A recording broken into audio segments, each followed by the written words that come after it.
Shalom, selamat pagi, salam sejahtera dan salam sehat selalu bagi kita semua. Puji Tuhan kalau hari ini kita kembali bertemu melalui channel YouTube Rahelia Pane ini. Dan sekali lagi saya percaya keadaan kita baik-baik saja. Amin, saudara yang dikasih Tuhan. Nah, sebagaimana biasanya kita akan mendengarkan kebenaran firman Tuhan yang akan saya sharekan kepada kita semua. Kiranya apa yang kita dengar, khususnya kebenaran firman Tuhan yang kita dengar pada saat ini, memberikan kekuatan bagi kita untuk kita menjalani hari-hari kita dan juga melindungi, memberkati pekerjaan kita. Amin, saudaraku. Mari sebelumnya saya mengajak kita untuk bersama-sama kita berdoa. Kita berdoa. Bapa, di dalam nama Tuhan Yesus Kristus, kami mengucap syukur kalau di pagi yang indah ini kami kembali bertemu Tuhan. Dan kami akan mendengarkan sebagian dari kebenaran firman-Mu. Kiranya kebenaran firman-Mu itu yang menjadi pelita bagi kami dan terang bagi jalan kami. Khususnya di sepanjang hari ini ketika kami melakukan setiap aktivitas kami. Tuhan Yesus Kristus, kami siap mendengarkan firman-Mu. Hanya di dalam dan demi nama Tuhan Yesus kami berdoa. Haleluya. Amin. Nah, teman-teman, saudara yang dikasih Tuhan, hari ini saya akan men-sharekan kebenaran firman Tuhan yang itu berbicara tentang jadilah kuat di dalam Tuhan. Jadilah kuat di dalam Tuhan, ya, karena yang namanya kekuatan begitu penting bagi kita untuk kita menyelesaikan setiap pekerjaan kita dan apa yang menjadi pekerjaan kita ataupun tanggung jawab kita tersebut. Nah, saya mau mengambil dari kebenaran firman Tuhan, yaitu dari kitab Filipi di pasal yang keempat ayat yang ke-10, yang 11, 12 sampai ayat yang ke-13. Ada 4 ayat yang akan kita dengarkan bersama-sama. Demikian firman Tuhan. Di sini judulnya terima kasih atas pemberian jemaat. Aku sangat bersuka cita dalam Tuhan bahwa akhirnya pikiranmu dan perasaanmu bertumbuh kembali untuk aku. Memang selalu ada perhatianmu, tapi tidak ada kesempatan bagimu. Kukatakan ini bukanlah karena kekurangan, sebab aku telah belajar mencukupkan diri dalam segala keadaan. Aku tahu apa itu kekurangan dan aku tahu apa itu kelimpahan. Dalam segala hal dan dalam segala perkara tidak ada sesuatu yang merupakan rahasia bagiku, baik dalam hal kenyang maupun dalam hal kelaparan, baik dalam hal kelimpahan maupun dalam hal kekurangan. Ayat yang ke-13, segala perkara dapat kutanggung di dalam Dia yang memberi kekuatan kepadaku. Ya, ini perkataan Paulus kepada jemaat-jemaat khususnya yang ada di Filipi, karena jemaat tersebut memberikan bantuan kepada dia dalam mengerjakan pelayanan-pelayanan yang Paulus lakukan. Nah, teman-teman yang kasih Tuhan, tadi saya bilang saya memberikan tema renungan kita pada saat ini adalah jadilah kuat di dalam Tuhan. Saya mau mengajak untuk memikirkan sesuatu dalam kehidupan ini, yaitu berbicara tentang bahwa setiap kehidupan manusia, setiap kehidupan kita tidak pernah lepas dari yang namanya perkara-perkara atau masalah. Paulus tadi mengatakan, aku tahu apa itu kelimpahan, aku tahu apa itu kekurangan. Jadi apa yang dia alami, dia ceritakan kepada jemaat yang memberikan bantuan kepada dia. Demikian juga ini satu pembelajaran kepada kita, ya saudara yang dikasih Tuhan, bahwa di dalam kehidupan ini baik kita mengalami kekurangan, baik kita mengalami kelimpahan, itu pasti pernah kita alami di dalam kehidupan kita. Nah, bukan hanya di dalam kekurangan kita ini mengalami yang namanya ujian, tetapi juga di dalam kelimpahan itu juga menjadi satu ujian dalam kehidupan kita. Kenapa ketika saya memikirkannya, ternyata banyak juga orang yang jauh dari Tuhan pada akhirnya ketika hidupnya sudah menerima banyak berkat. Jadi kalau mengatakan orang kadang-kadang lupa dengan Tuhan karena ada masalah atau banyak masalah yang dihadapi, ternyata juga ada juga orang yang jauh daripada Tuhan ketika hidupnya sudah diberkati. Ini satu pembelajaran ya bagi kita, bagi saya juga, bahwa hal demikian tidaklah terjadi, semestinya tidak terjadi di dalam kehidupan kita. Nah, saudara yang dikasih Tuhan, dari beberapa ayat ini, khususnya ayat yang ke-12 sampai ayat yang ke-13, di sini saya ingin menjelaskan tentang bahwa ada beberapa hal yang perlu kita pahami. Tadi sudah saya bilang walaupun begitu jelas, di sini saya ingin perjelas lagi kepada kita bahwa ada 4 poin yang saya ingin bagikan kepada kita. Yang pertama, bahwa setiap manusia itu memang harus menghadapi yang namanya masalah, ya, menghadapi yang namanya pencobaan. Ini poin yang pertama yang ingin saya sampaikan kepada kita supaya kita memahami bahwa dalam kehidupan ini yang namanya manusia memang menghadapi yang namanya pencobaan. Kenapa? Karena dengan demikian membuat kita semakin menyadari bahwa kehidupan kita ini tidak bisa kita andalkan dengan sendirinya, tapi kita membutuhkan pribadi yang lain untuk menolong kita, untuk membantu kita. Itu yang saya pahami kenapa setiap manusia harus menghadapi yang namanya pencobaan, supaya lebih sungguh-sungguh lagi, atau supaya bergantung, berharap kepada satu pribadi yang memiliki, katakanlah memiliki kekuatan, kuasa. Sudah pasti kita mengacu kepada yang namanya Tuhan Yesus Kristus. Kenapa? Karena kalau kita juga mengandalkan atau berharap kepada orang lain atau kepada manusia, itu sepertinya akan menghasilkan yang namanya kesia-siaan. Nah, ini poin yang pertama yang ingin saya sampaikan. Kenapa dalam kehidupan kita ini selalu menghadapi yang namanya pencobaan. Yang kedua, saya mau sampaikan bahwa di dalam kehidupan ini dikatakan Tuhan lebih besar dari segala persoalan. Jadi yang pertama bahwa kita memang harus menghadapi pencobaan, tetapi yang kedua kita juga harus memahami bahwa Tuhan lebih besar dari segala pencobaan atau persoalan yang dihadapi kepada kita. Saya selalu memiliki atau menyampaikan ilustrasi saya yang cukup sederhana, yaitu karena saya sebagai orang tua, sebagai bapak, saya memiliki anak-anak, saya tahu bahwa pekerjaan, maksud saya anak-anak memang harus juga ambil bagian dalam pekerjaan, khususnya dalam rumah tangga. Tetapi kita tahu pekerjaan yang seperti apa yang kita berikan kepadanya untuk dia bisa selesaikan. Apalagi kita mengharapkan hasil yang baik, hasil yang maksimal dari setiap pekerjaan yang dia lakukan. Saya percaya ketika dikatakan Tuhan lebih besar dari segala persoalan kita, itu sudah pasti jawabannya ya dan amin. Karena Tuhan menciptakan kehidupan kita dan Tuhan bertanggung jawab di dalam kehidupan kita. Artinya apa? Artinya ketika kita menghadapi pencobaan, Tuhan pasti tidak tinggal diam, tapi Tuhan akan menolong kita asalkan kita memang percaya kepadanya, asalkan kita memang berharap kepadanya, asalkan kita memang contohnya kita memiliki hidup benar di hadapannya, ya seperti itu.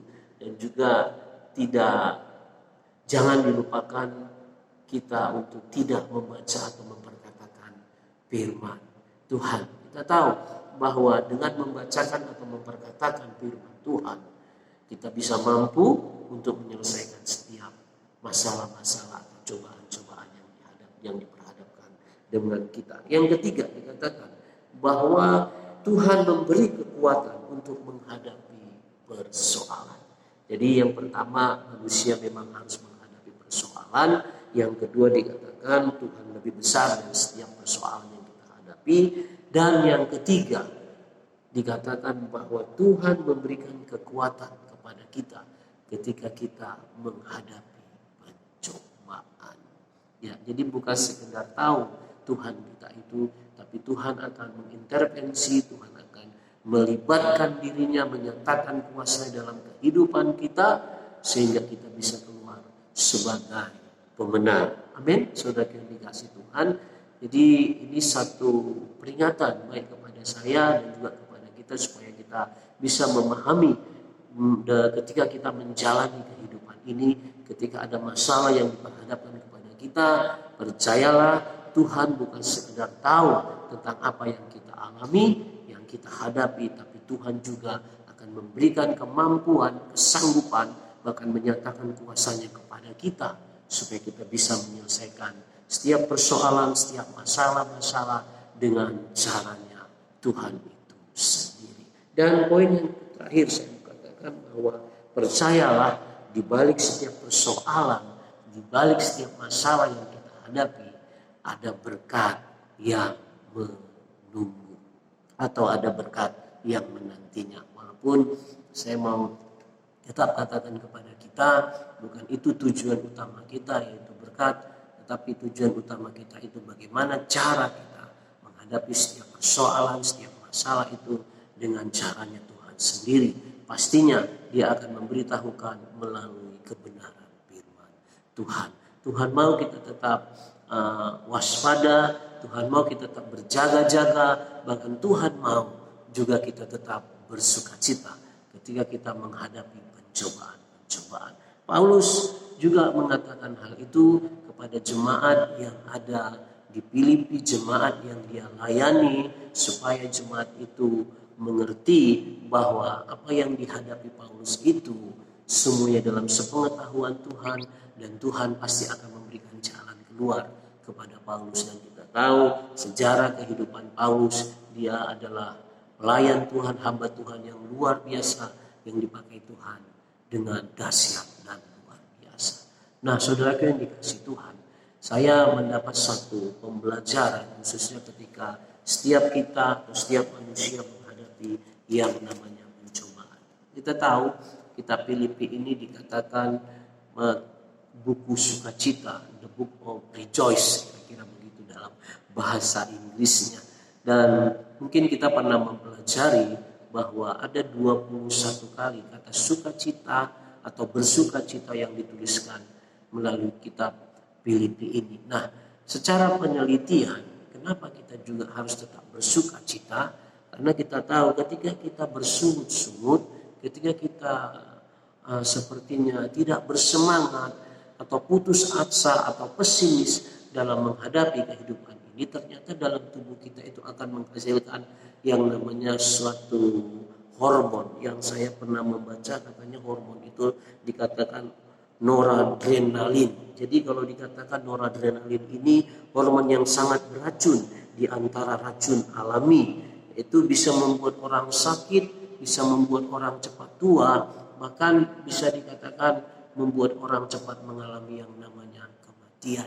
Itu kalau orang yang menghadapi masalah dengan pesimis, menghadapi masalah dengan bersungut-sungut, tidak ada sesuatu semangat yang keluar dari dalam kehidupannya. Sementara kalau kita menghadapi persoalan itu di dalam kehidupan ini dengan optimis, dengan semangat, ternyata dikatakan dalam diri kita ini akan menghasilkan hormon yang dikatakan hormon beta endorfin yang dikatakan yang berfungsi di dalam ini bahwa kita bisa meningkatkan semangat, bahkan kita bisa membangun hubungan dengan baik dengan orang lain, dan juga dikatakan memiliki daya tahan dan memiliki kreativitas di dalam kehidupan kita ini. Ini memang hasil dari penelitian, tapi saya percaya ini pasti sudah diuji ya teman-teman, sudah dikasih Tuhan, bahwa ketika kita menghadapi hidup ini dengan bersungut-sungut, itu kita akan menghasilkan hormon yang namanya noradrenalin. Tetapi kalau kita dengan bersemangat, dengan antusias dalam kehidupan kita ini, akan menghasilkan hormon beta endorfin. Nah, sekali lagi ini memang secara penelitian yang didapati oleh para ahlinya. Tapi saya mau katakan memang bersukacita itu sangat penting, saudara kasih Tuhan.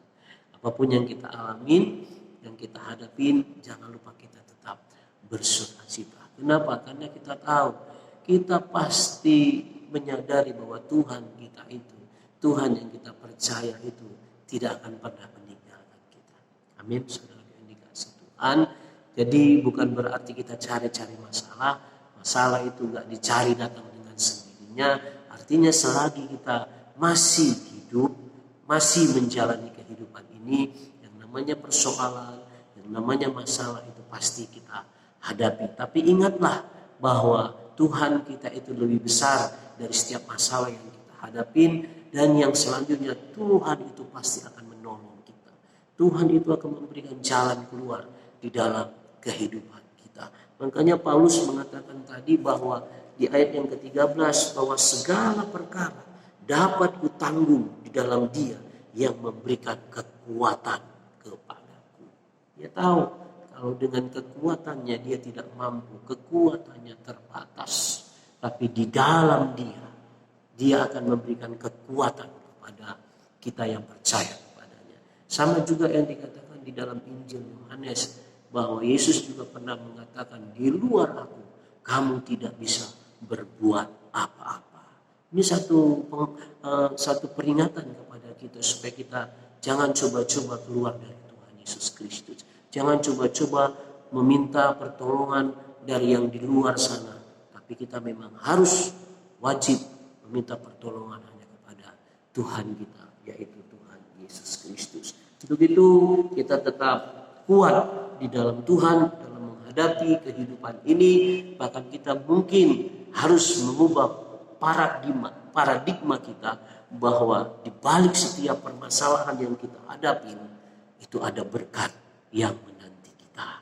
Amin. Saudara yang dikasihi Tuhan, mari kita tetap bersemangat, kita tetap kuat, percayalah Tuhan pasti menolong kita. Saya bukan berbicara tentang muluk-muluk, saya hanya belajar menjelaskan kebenaran firman Tuhan ini kepada kita.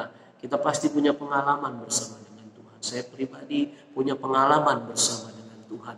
Walaupun pengalaman itu tidak bisa dijadikan satu doktrin dengan orang lain, tapi secara pribadi kita pasti punya pengalaman secara pribadi bersama dengan Tuhan kita. Kenapa?